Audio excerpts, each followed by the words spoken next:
All right. Another day, another podcast.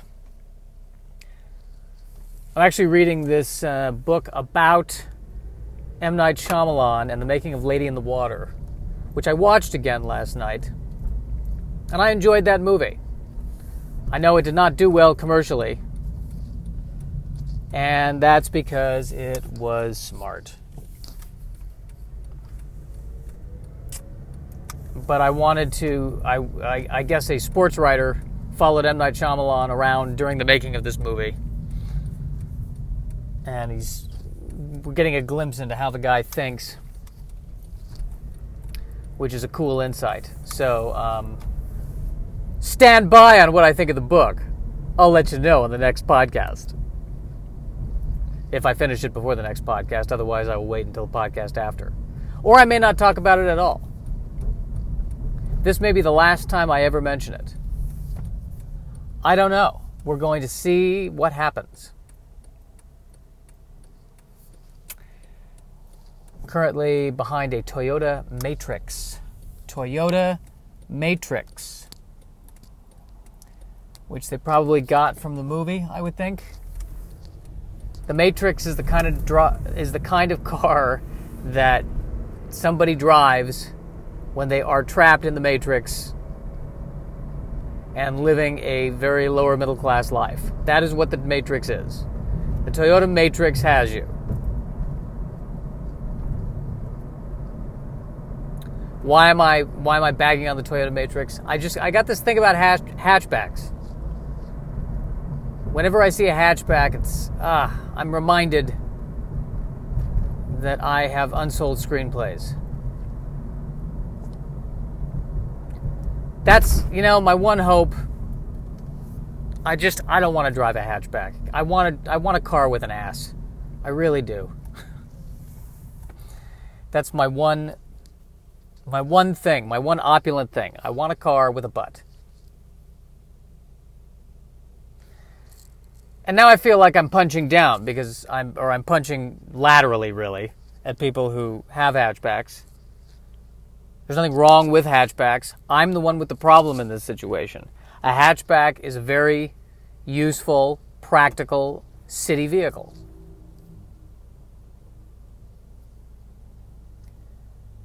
But as I say the term city vehicle for city driving or a city car, I feel like even that there's a backhanded compliment in that. Oh yes, you have a city car. That's what you have. So in other words, if we were to leave the city and go off-roading, your car would die immediately. Your car's a pussy. That's what that means.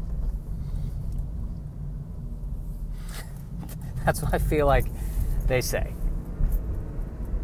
And by they, I mean those imaginary elementary school bullies who are always there behind me. In the shadows.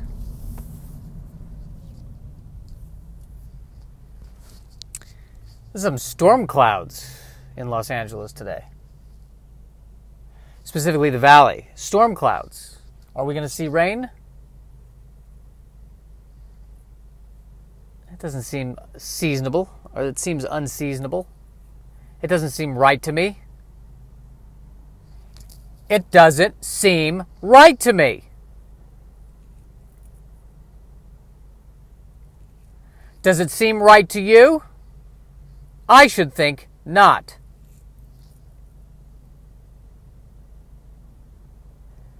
Yeah, I need to be more present. I totally was not present there. I was totally not at all present. I need to be present. It's interesting how I can talk without saying anything, which is a line from 19 different movies. You talk and you say nothing. It's usually said by the wise person to the protagonist who doesn't yet understand and is on his hero's journey, but not quite there.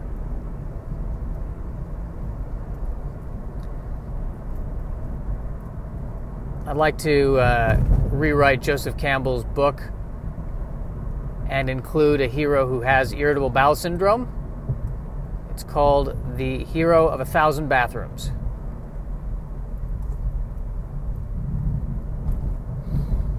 I think it'll do well in the market.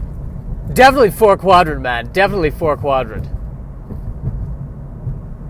A 4-quadrant screenplay. That's what everyone's talking about. That's what everyone wants. It appeals to everybody. Everybody will love this movie. It doesn't matter if you're a 5-year-old from Kentucky or an 85-year-old that's being strapped to the bottom of a plane, flying through the Adirondacks. Both of those will love this movie that's 4-quadrant.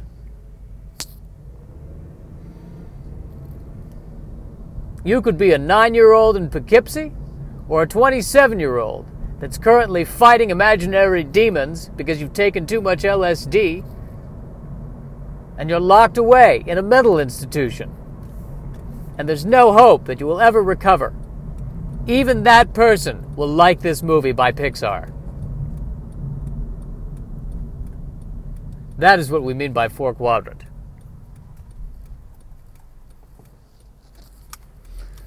Whether you're a 19-year-old from Louisiana or whether you're a desk lamp from IKEA that doesn't even have consciousness that we know of, still, somehow, the molecules in that desk lamp will react to this 4-quadrant film much more favorably than it will react to something that's more niche. That is what we are looking for when we say we want a 4-quadrant camera or a 4-quadrant movie.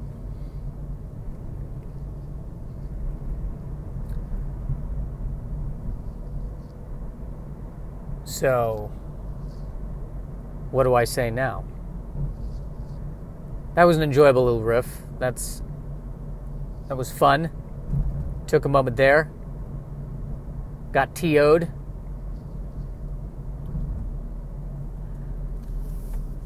Oh, you gotta write a 4-quadrant screenplay. So I spent the next 16 years trying to write a 4-quadrant screenplay, and basically I started writing stand-up. And that's where I'm at this point. I think for me, the journey is learning to be honest with myself and with other people. And to be okay being honest in front of other people. Being honest in how I feel.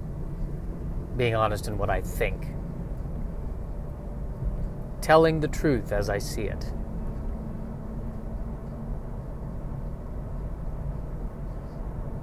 And then lying to women on Tinder. I'm supposed to add a second picture on my Tinder profile. If you only have one picture, people say no. You need to have 2 pictures. So they can see multiple angles of my dysfunction. Baskin-Robbins. If only I could eat anything in a Baskin-Robbins. I would be complete. But how can you be complete without love? I don't need love. I can eat ice cream. That is all I need, Mr. Lincoln. Because suddenly I'm having this conversation with Abe Lincoln. Why would I disagree with anything Abe Lincoln would say? I would trust him 100%. Perhaps, though, as a counterpoint, that would be ill-advised. Because yes, he did monumental things as president, but for all we know, perhaps he had a bad taste in restaurants.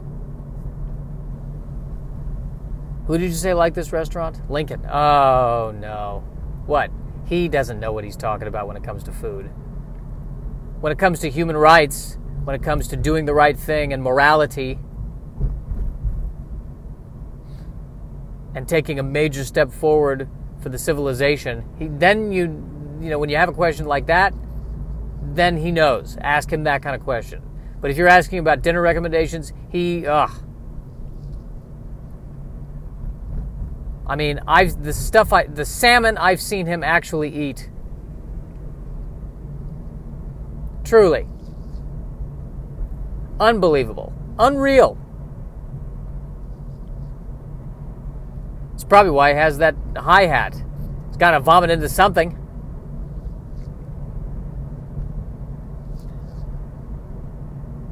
So what's the moral of that riff? Think for yourself. Great. I'm not sure where this podcast is going. But that is exactly why I must be comfortable being unsure. Ooh, there we go. All right, I swear to you, I just passed by this auto repair center. A couple of days ago, the E had dropped off the word repair. Now the E and the P are off. Things are not going well for this repair center. Or this rare center. Hey-o! It's starting to rain. It's raining in Burbank. That should be a song. It's raining in Burbank. The pilot's scripts are ruined. Production assistants are running for cover in Burbank.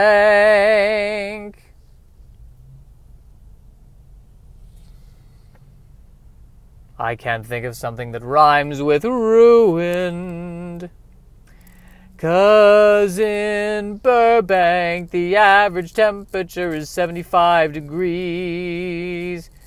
In Burbank, no one's used to rain, snow, or freeze. What is this weather in Burbank? Hey, what is this weather in Burbank? Hey, what is this weather in Burbank? In Burbank, it's currently cloudy and dewy. In Burbank,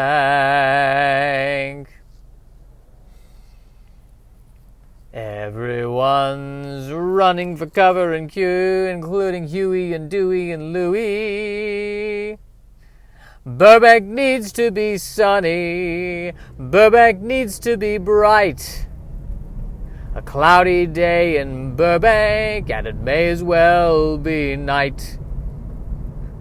That went on way too long, and I don't feel good about it. I do not feel good about that. That went on way too long.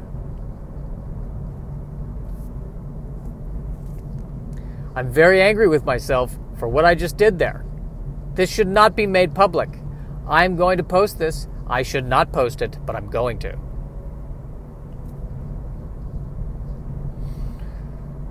But that's what this podcast is. It's a creative exploration, man. It's like when Christian Bale, it says at the beginning of Batman Begins, "You're not the devil, you're practice."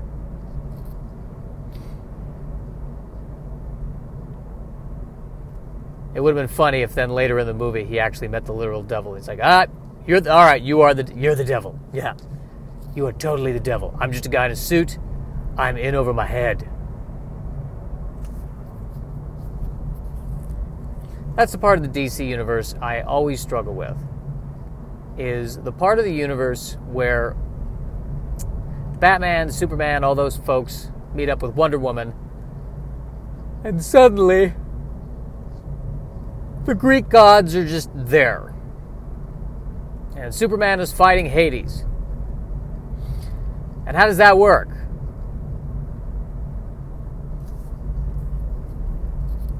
Superman, the most powerful man on Earth, is fighting a god, and they're kind of evenly matched. Sort of. We don't know. We never see them fight all the way through.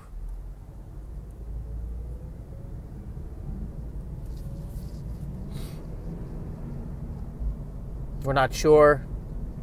Then in the Wonder Woman movie, I think Wonder Woman destroys Aries with lightning.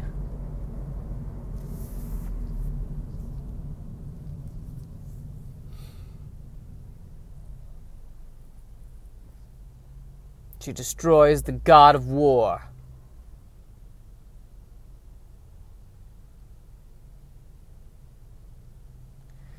With lightning. She can conduct electricity. That's her power, I guess. So really, any conductor of electricity can destroy Aries if properly pointed at Aries. Is that what we are saying? So Aries was visiting us at the townhome, and he was rifling through one of our coffee table books that we're currently in the process of writing. We're writing a coffee table book. It contains pictures of all of the townhouses in Aurora, Colorado. We think it's going to be a really popular book. And he was rifling through the coffee table book, and right at that moment, wouldn't you know it, the townhouse got hit by lightning, and the lightning went all the way down the lightning rod, which I guess it's what it's supposed to do, but it just jumped, and it hit Hades, and it killed him right there. I'm sorry, not Hades, Aries. I'm so sorry. Did I say Hades? I meant Aries. No, Hades is doing fine. Hades lives in Boca. And Hades, his project is he's really trying to revamp Florida and make it, he's the reason why all those crazy things happen in Florida, basically. But anyway, the lightning bolt, it struck Aries and it killed him right there, right on the spot. I mean, just boom, stunned expression on his face, dead.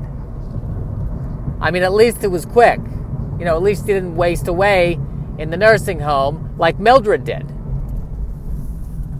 So there he is, dead. Now, I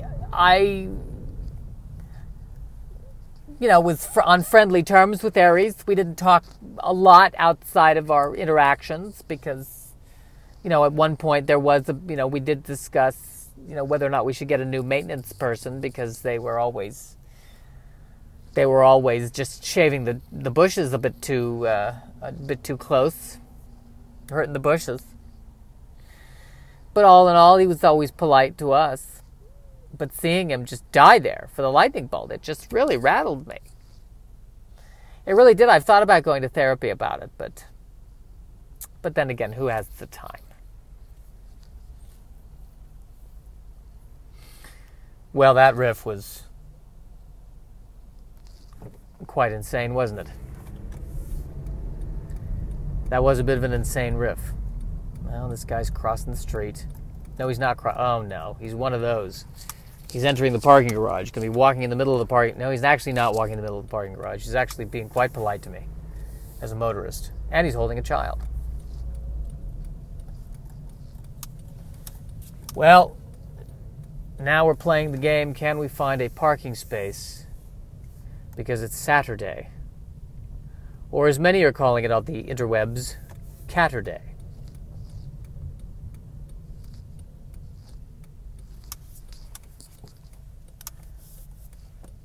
Yes, Aries was the one. Yeah, it was Aries who died at my place. Yes. Oh, it's horrible. 2 years ago now that it happened. Totally ruined the carpet.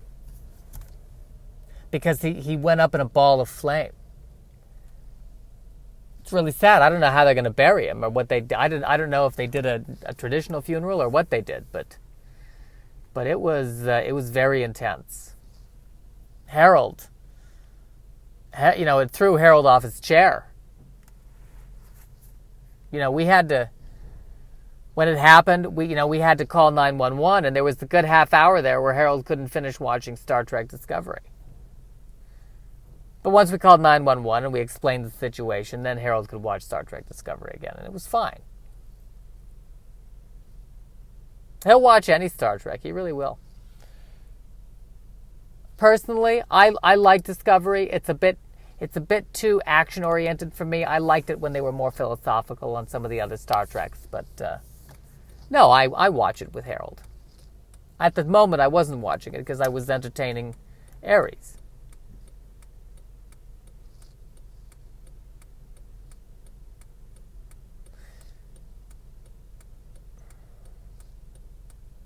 I have to stop the riffing because this guy is absolutely insisted that he back out when I really should have gone in first. But that is all right. I have my spot now. Well, end podcast.